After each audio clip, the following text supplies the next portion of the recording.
साथियों, मैं doctor Manoj Ahuja Ahuja news channel में आपका हार्दिक अभिनंदन करता हूं। आहूजा न्यूज़ बुलेटिन देखने से पहले हम आपको बता दें, हमारा न्यूज़ चैनल कोई प्रोफेशनल चैनल नहीं है। हमारे से जो लोग जुड़े हुए हैं, जो हमारे सब्सक्राइबर्स हैं, उनकी खबरों प्राथमिकता से दिखाना हमारा पहला उद्देश्य है। इसके साथ ही हम लीगल अपडेट दिखाते हैं। इसके अलावा मसूदा विधानसभा से जुड़ी खबरें दिखाना भी हमारी प्राथमिकता में शामिल है। कहीं भी किसी के साथ अन्याय हो रहा हो, किसी के साथ अत्याचार हो रहा हो, वो यदि हमारे पास खबर भेजते हैं तो हम उस खबर को प्रॉपर मंच तक पहुंचाते हैं, उसकी आवाज़ बनने की कोशिश करते हैं। हमारा न्यूज़ चैनल ऐसे कई लोगों को उनकी समस्याओं को निवारण कर चुका है। आज फिर हम आपके पास महत्वपूर्ण खबरें लेकर के आ रहे हैं। और अगर आपने हमारे न्यूज़ चैनल को सब्सक्राइब नहीं किया है तो आइए, आप भी हमारे परिवार के सदस्य बनिए, हमारे न्यूज़ चैनल से जुड़िए। आपकी खबरें भी दिखाना हमारी प्राथमिकता है।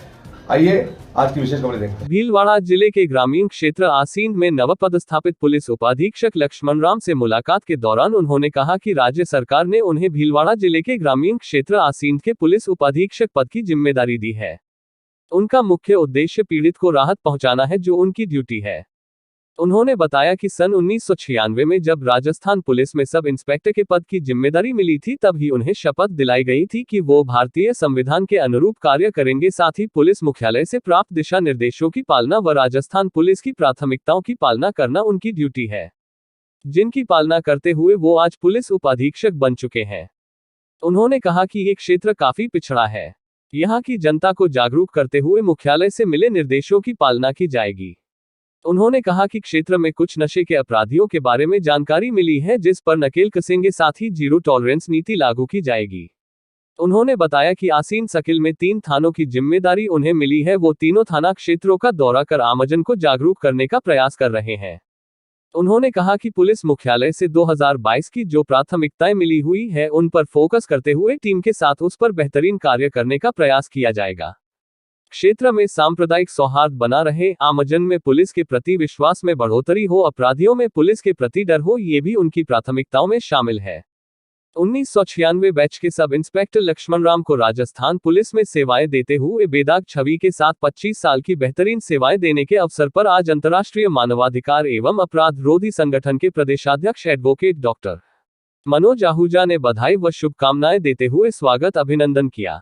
इस अवसर पर विजयनगर के व्यापारी व समाज सेवी प्रेम ट्रेवल्स बस के मालिक सुरेंद्र आसवानी भी मौजूद रहे। अभिनंदन के दौरान गंगापुर जिला भीलवाड़ा के ठेकेदार प्रभुलाल सुवालका ने भी कार्यालय में पहुंचकर उन्हें बधाई व शुभकामनाएं दी।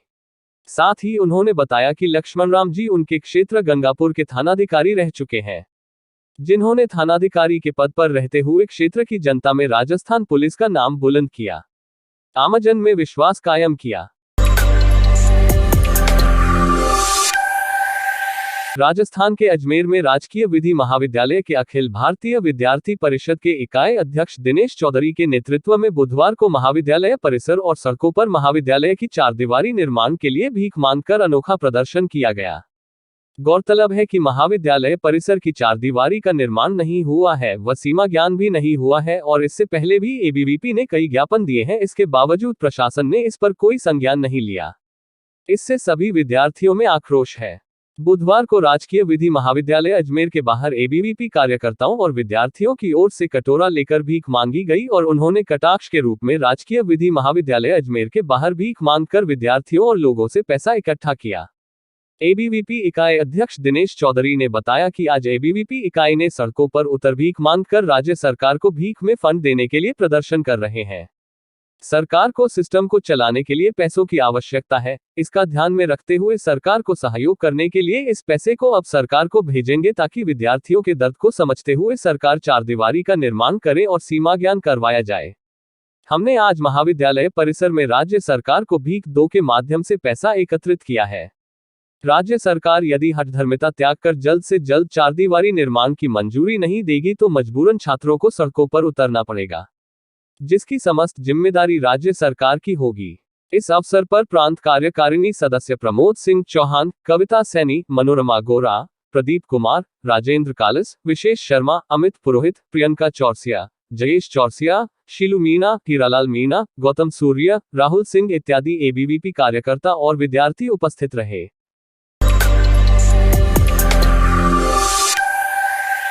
अंतर्राष्ट्रीय शब्द सृजन संस्था के संस्थापक अध्यक्ष गाजियाबाद निवासी डॉक्टर राजीव कुमार पांडेय द्वारा भारत रत्न विजेतों पर सृजित कविताओं को एक दिन में देश विदेश के 301 कवियों द्वारा 12 घंटों में ऑनलाइन लाइव काव्य पाठ कराकर इतिहास रचते हुए golden book of world record में स्थान बनाया है। अजमेर से राजस्थान सिंधी अकादमी के पूर्व अध्यक्ष डॉक्टर लाल थदानी ने सितार वादक पंडित रविशंकर पर और राजेश भटनागर ने राजगोपालाचारी पर काव्य वाचन करके वर्ल्ड रिकॉर्ड में स्थान बनाया है। डॉक्टर राजीव कुमार पांडेय द्वारा 21 नवंबर 2021 को एक ऑनलाइन भारत रत्न काव्य महोत्सव रखा गया था। इस कार्यक्रम को golden book of world record द्वारा प्रदत्त शीर्षक first online poetry show on the theme of Bharat Ratna पर किया गया। डॉक्टर राजीव कुमार पांडेय द्वारा काव्य मैराथन में शामिल 301 कविताओं को संकलित कर एक ग्रंथ का रूप दिया जा रहा है, जिसका भव्य विमोचन किया जाएगा।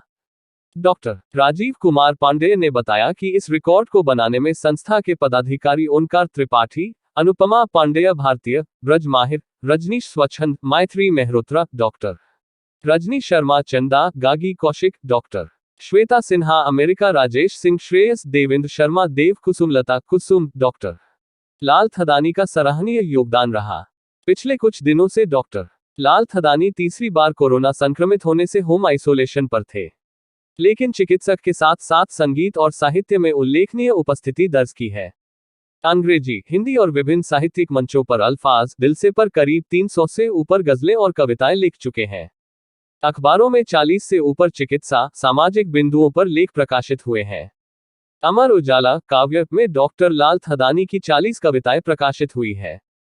स्टार मेकर पर 2 आईडी पर 200 से ऊपर गाने हैं। कोरोना पर चल अकेला की धुन पर लिखा और गाया तथा कब तक अंधेरे मन को छलेंगे बेहद लोकप्रिय गानों में है। बेटी की विदाई पर इनका खुद का लिखा और गाया लाडली मेरी लाडली यूट्यूब पर है। डॉक्टर लाल थदानी वरिष्ठ जन स्वास्थ्य विशेषज्ञ, कोरोना वॉरियर्स के रूप में जिला प्रशासन और नगर निगम अजमेर को गत वर्ष सार्वजनिक अभिनंदन किया गया तथा चिकित्सा और समाज सेवा क्षेत्र में Vijay Shri award, red and white bravery award तथा मदर टेरेसा समाज सेवा अवार्ड प्रशासन और राज्य सरकार द्वारा अनेकों बार सम्मानित किए जा चुके हैं। आज देश की प्रधानमंत्री नरेंद्र मोदी ने देशवासियों को बजट 2022-23 पर उद्बोधन दिया। भारतीय जनता पार्टी मंडल विजयनगर के सभी पदाधिकारियों व कार्यकर्ताओं द्वारा मोदी जी के उद्बोधन होटल एंड चंद्रा पैलेस में सुना गया। प्रधानमंत्री श्री नरेंद्र मोदी ने कहा है कि ये बजट 100 साल की भयंकर आपदा के बीच विकास का नया विश्वास लेकर आया है। लोकसभा में केंद्रीय बजट पेश किए जाने के बाद अपनी टिप्पणी में प्रधानमंत्री ने कहा कि ये बजट मोर इंफ्रास्ट्रक्चर, मोर इन्वेस्टमेंट, मोर ग्रोथ और मोर जॉब्स की नई संभावनाओं से भरा हुआ है। उन्होंने कहा कि इससे ग्रीन जॉब्स का भी क्षेत्र और खुलेगा। प्रधानमंत्री ने कहा कि यह बजट न केवल समसामयिक समस्याओं का समाधान करता है बल्कि युवाओं के उज्जवल भविष्य को भी सुनिश्चित करता है। प्रधानमंत्री ने कहा कि किसानों के लिए ड्रोन, वंदे भारत रेलगाड़ियां, डिजिटल मुद्रा, 5G सेवाएं, राष्ट्रीय डिजिटल स्वास्थ्य इकोसिस्टम जैसे कदमों के माध्यम से जीवन के हर क्षेत्र में आधुनिकता और प्रौद्योगिकी की खोज से हमारे युवाओं, मध्यम वर्ग, गरीबों, दलित और पिछड़ा वर्ग को अत्यधिक लाभ होगा। प्रधानमंत्री ने कहा कि भारत के कोटि कोटि जनों की आस्था मां गंगा की सफाई के साथ साथ किसानों के कल्याण के लिए एक महत्वपूर्ण कदम उठाया गया है। इस कार्यक्रम के मुख्य अतिथि भाजपा अजमेर देहात जिला कोषाध्यक्ष आशीष सांध व अध्यक्षता भारतीय जनता पार्टी मंडल अध्यक्ष धर्मचंद खटोर ने की। मंडल महामंत्री रूपचंद नाबेड़ा, पूर्व भाजयुमो मंडल अध्यक्ष सतीश ओझा, भाजयुमो जिला मीडिया प्रभारी ज्ञानचंद प्रजापत, मंडल IT सह संयोजक संपत सेन, भाजयुमो मंडल अध्यक्ष हितेश मेवाड़ा, अशोक धनराज, मेघवंशी, भाजयुमो मंडल उपाध्यक्ष शिवराज जाट, मुकेश छिपा, दिनेश छिपा, वरिष्ठ कार्यकर्ता सोमदत्त ओझा आदि उपस्थित थे।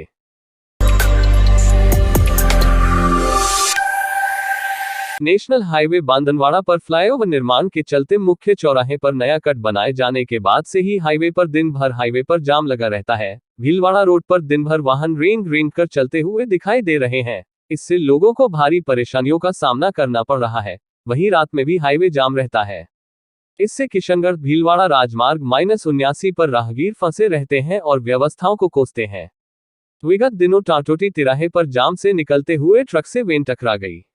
रविवार सुबह में टाटोटी तिराहे से एक ओमिनी वेन जाम में से सड़क पार करने के लिए हाईवे क्रॉस करते हुए एक ट्रक से जा टकराई, जिसके बाद दोनों चालकों में भी काफी समय तक बहस व गर्मागर्मी हुई व बात हाथापाई तक भी पहुंच गई व स्थानीय लोगों की समझाइश से दोनों वाहन चालकों को रवाना किया।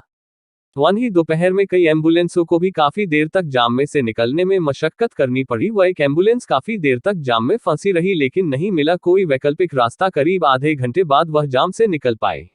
लगातार 7 दिनों से बन रही है जाम की स्थिति। राष्ट्रीय राजमार्ग पर पिछले 7 दिनों से लगातार दिन व रात को जाम की स्थिति बनी हुई है। ट्रक चालकों को रुक रुक कर कई घंटों जाम से निकलने की जद्दोजहद करनी पड़ती है। वहीं खासा तकलीफ स्थानीय राहगीरों व ग्रामीणों को उठानी पड़ रही है। कई बार तो पैदल जाने वाले राहगीरों को ट्रकों के बीच में से जान जोखिम में डालकर निकलना पड़ता है।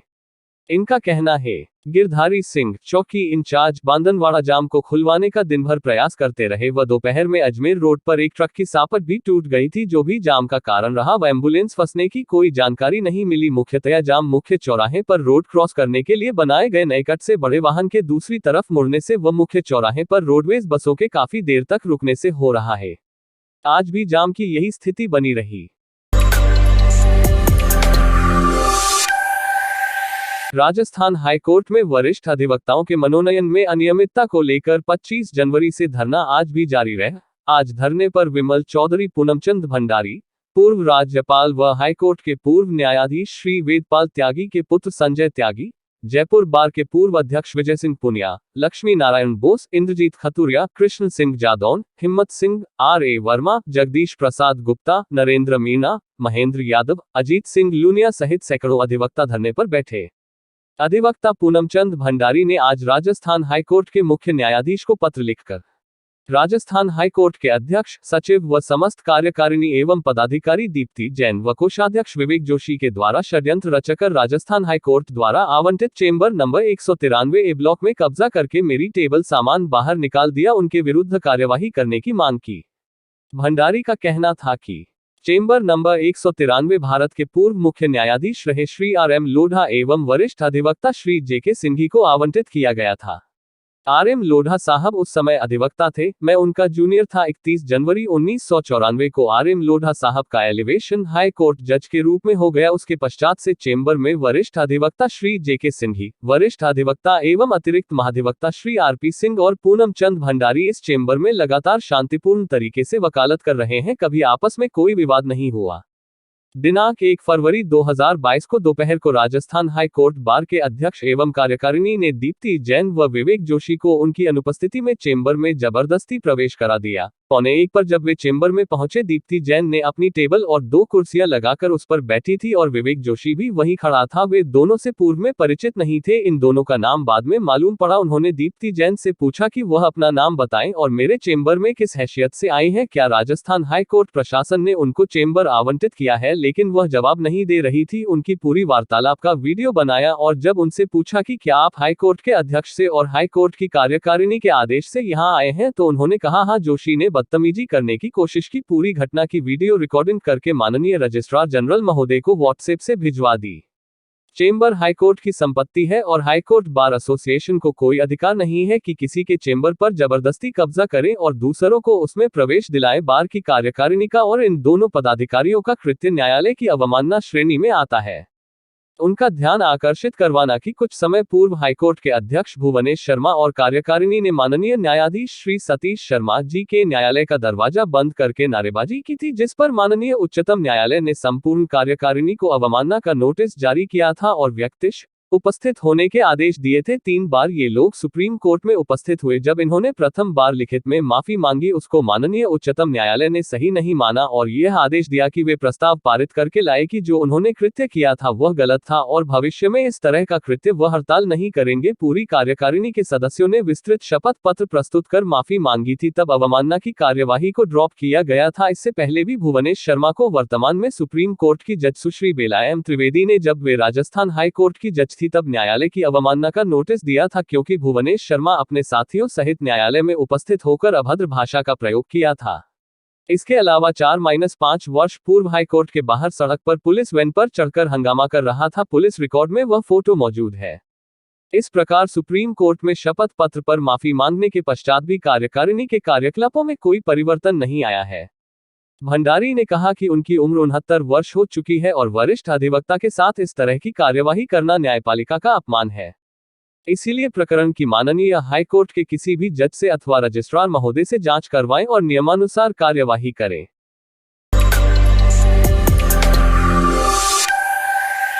भिनाय कस्बे में आज जैन समाज के संतों का ग्रामीणों ने नागोला की ओर से आए करीब 8 जैन संत महाराज व 23 तयों का गाजे बाजे के साथ मंगलवार को स्वागत किया, जिसके बाद सभी जैन संत भिनाय के मुख्य बाजार स्थित जैन स्थानक पहुंचे, जहां उनका फूलों की वर्षा से स्वागत किया गया।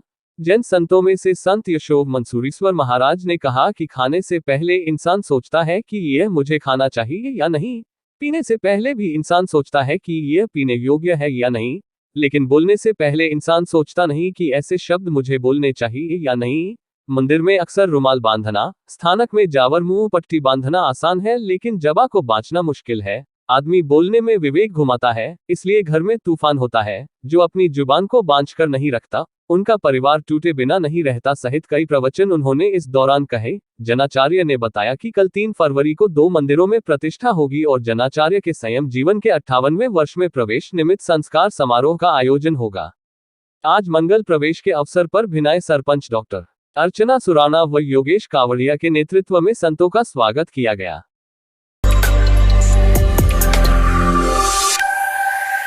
प्रजापत समाज की आराध्य देवी श्रीयादे माता की जयंती आज बुधवार को नसीराबाद में प्रजापत समाज के लोगों द्वारा श्रद्धापूर्वक मनाई गई। इस अवसर पर स्थानीय कुमार मोहल्ला स्थित रामदेव जी के मंदिर पर झंडा चढ़ाने के बाद प्रजापत समाज के महिला व पुरुष ढोल धमाकों के साथ झंडे लेकर रामसर मार्ग स्थित श्रीयादे माता मंदिर पर पहुंचे, जहां पर श्रीयादे माता की महाआरती के बाद प्रसाद वितरण किया गया। साथ ही प्रजापत समाज की महिला मंडल द्वारा भजनों की मनमोहक प्रस्तुतियां दी। इस अवसर पर प्रजापत समाज के ओम प्रकाश, सुरेश, गोपाल, दीपक, हेमंत, मोती, रामकिशन, मुकेश, देवेंद्र, लवेश आदि मौजूद रहे।